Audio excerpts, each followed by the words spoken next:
오늘도 말씀을 듣는 여러분들에게 하나님의 말씀을 깨닫는 지혜가 함께하기를 주님의 이름으로 축원합니다. 하나님께서 우리에게 주신 언약, 또 우리와 맺어진 이 언약을 통해서 우리가 하나님의 그 사랑을 발견하게 되지요. 첫 언약과 새 언약에 대한 말씀을 우리 함께 나누면서 하나님의 사랑을 발견하게 되었고, 오늘 마지막 시간 첫 언약과 그 새 언약을 통해서 하나님이 우리에게 베풀어 주신 그 놀라운 은혜가 무엇인가를 함께 발견하게 될 텐데요. 이 새 언약이 어떻게 우리에게 주어지게 되었을까? 그리고 이 새 언약을 어떻게 알고 믿어야 할까? 이 말씀을 여러분과 함께 나누고자 합니다. 히브리서 8장 12절에 보니까 하나님께서 우리가 불의 가운데 있을지라도 우리를 긍휼히 여기고 또 우리의 죄를 다시는 기억하지 않겠다라고 말씀을 하셨습니다. 이것이 새 언약의 내용이었죠. 이 새 언약을 주시면서 옛것, 첫 것은 낡아지게 하고 하나님이 이 새 언약을 귀하다, 또 우리에게 중하다라고 말씀하셨는데요. 하나님이 우리에게 주신 이 새 언약, 핵심적인 내용은 바로 그것이죠. 우리 죄를 다시는 기억지도 않으시고, 우리가 비록 하나님의 백성으로 죄를 지을지라도 하나님의 사랑은 변함없이 우리를 긍휼히 여기신다라는 이 내용이 예수님이 우리를 대신해서 십자가에 죽으심으로 가능했다는 것입니다.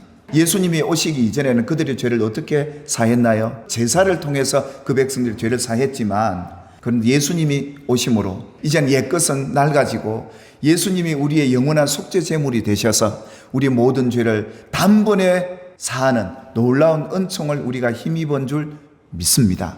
그래서 예수님의 죽음이 결국은 이 새 언약을 완성했고 이 새 언약의 중요한 핵심이 되었던 것이죠. 그래서 로마서는 이렇게 우리에게 말씀합니다. 하나님의 사랑의 확정은 예수님의 십자가의 죽음을 통해 이루어졌다. 그런데 그 사랑은 우리가 예수를 믿고 난 뒤에 받은 게 아니라 우리가 죄인 되었을 때도, 예수를 믿기 전에도, 예수를 믿고 죄를 졌음에도 불구하고 하나님은 우리를 여전히 사랑하고 계시고 그리스도를 십자가에 죽게 하심으로 인하여 이 새 언약이 우리에게 주어졌다는 것, 우리가 이것을 믿고 사는 것이 얼마나 중요한지 모릅니다.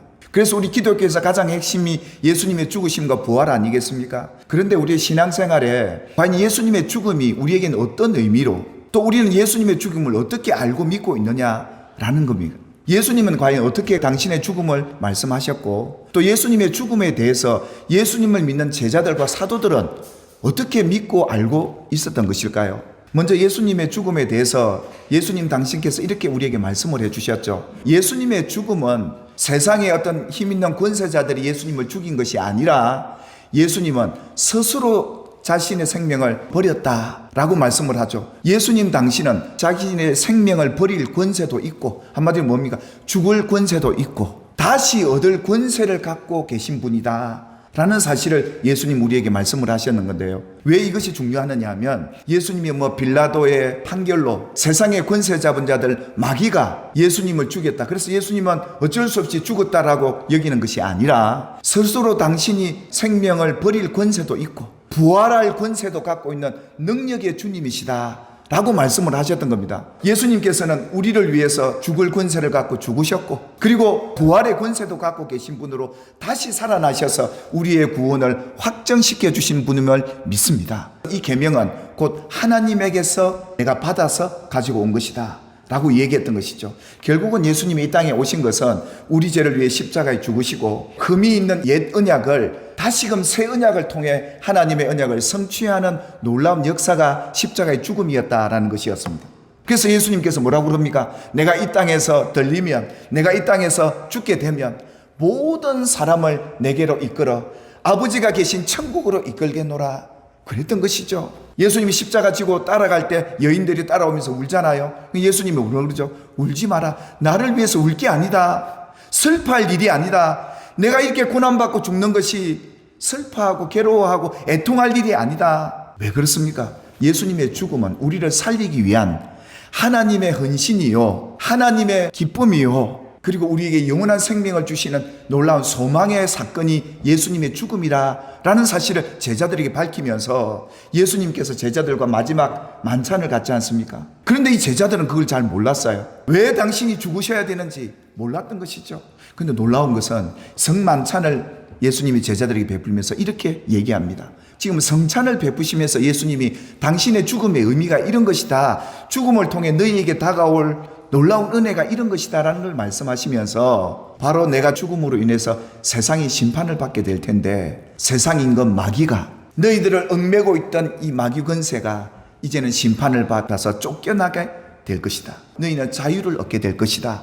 너희는 더 이상 마귀의 종이 아니라 하나님의 자녀들이 되는 이 자유자로서 서게 될 것이다. 그래서 너희는 이 성찬 나의 죽음을 통해 이걸 경험하고 살아라. 제자들에게 이 메시지를 전했던 것이죠. 그러면서 예수님이 이러지 않습니까? 자기가 어떠한 죽음으로 죽을 것을 이미 보여주셨습니다. 그래서 예수님 마지막 십자가에 못 박혀서 영혼이 떠나실 때 다 이루었다라고 하셨던 겁니다. 이제는 너희가 더 이상 죄에 매여 죄의 종으로 안 살아도 된다. 하늘에 계신 하나님이 너희 아버지시다. 첫 언약에서 범죄했던 너희들을 이제는 자유자로 하나님의 자녀로서 누릴 이 놀라운 사건을 내가 다 이루었다. 그래서 새 언약의 주체가 예수님이셨고 예수님의 죽음을 통해서 이 모든 일을 다 이루었다라는 사실. 사랑하는 여러분, 저와 여러분들이 이 땅에 사는 동안 예수님의 죽으심을 여러분들이 묵상하고 기억하고 예수님의 죽음의 이 능력을 경험하고 살아가게 되기를 주님의 이름으로 축복합니다. 예수님을 믿었던 제자들은 어떤가요? 예수님이 조금 있으면 내가 죽게 될 텐데 3일 만에 살아나리라. 이 메시지를 계속 제자들에게 전하니까 그 죽음이 우리에게 이런 죽음입니까? 이 의미를 깨달았다면 할렐루야 해야 되지 않습니까? 성찬을 하면서도 이걸 몰랐고 못 깨닫고 못 누렸던 겁니다. 그러니까 베드로가 예수님에게 주여 그리 마옵소서. 자기가 섬겼던 스승이 죽으러 가는데 그 스승이 죽으러 가는 걸 누가 좋아하겠습니까? 그러니까 베드로가 말리는 거예요. 이 일은 주께 미치지 아니하리이다. 사람의 일은 생각하는데 하나님의 일이 아닌 하나님의 일과 반대되는 사단의 일로 쓰임받고 있는 이 베드로였습니다. 왜 그렇습니까? 예수님이 돌아가실 직전에요. 이런 일들이 벌어집니다. 사단이 너희를 밀가부르듯 까부른다는 겁니다. 사단 마귀가 예수님이 죽으면 어떻게 돼요? 심판을 받는데 이 일을 성공시키려고 하겠습니까? 그러니 얼마나 예수님이 죽음 직전에 사단이 제자들을 밀가부르듯 까부르겠습니까? 그 일을 지금 누가 하고 있다는 겁니까? 베드로가요. 예수님 죽으시면 안 됩니다. 오늘날도 마찬가지입니다.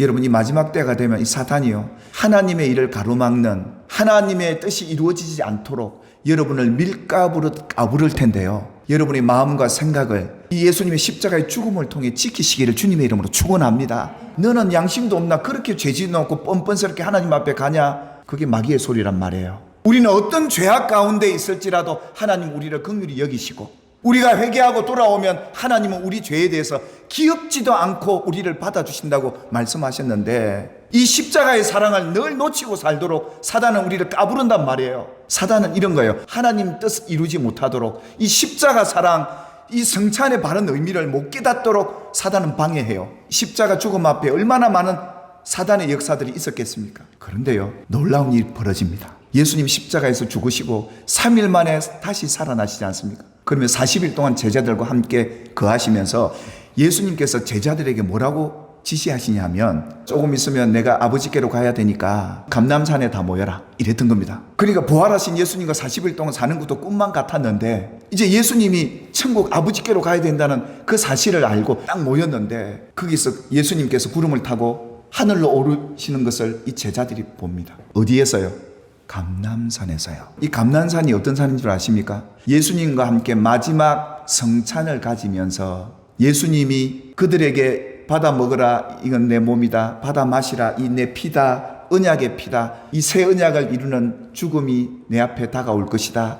그러면서 성찬을 받았던 제자들이 할렐루야 찬미하고, 그때는 제자들이 이 찬미를 하는 의미를 잘 몰랐어요. 그냥 찬미하니까 찬미하고 간 거예요. 그런데 이 제자들이 예수님의 죽음도 경험했고 부활도 경험했는데 예수님이 천국 아버지 보좌 우편으로 가시는 그 마지막 시간을 이 감람산에서 갖게 되는데요, 그들은 그때서야 예수님의 죽음에 대한 의미, 예수님의 죽음을 통해 그들이 갖게 될 그 놀라운 은혜가 무엇인지를 알고 감격하고 이 찬미가 뭔지를 바로 알게 되고 경험하게 되는 그 시간을 갖게 됩니다.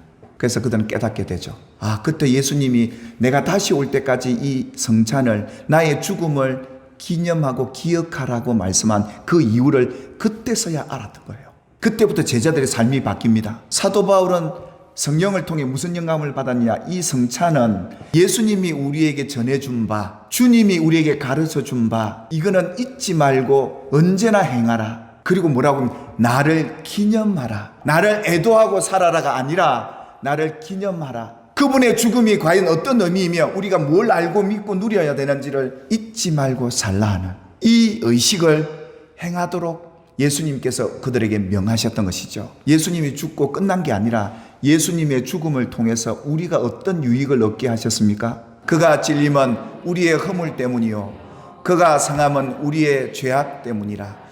그가 징계를 받음으로 우리는 평화를 누리고 그가 채찍에 맞음으로 우리는 나음을 받았도다.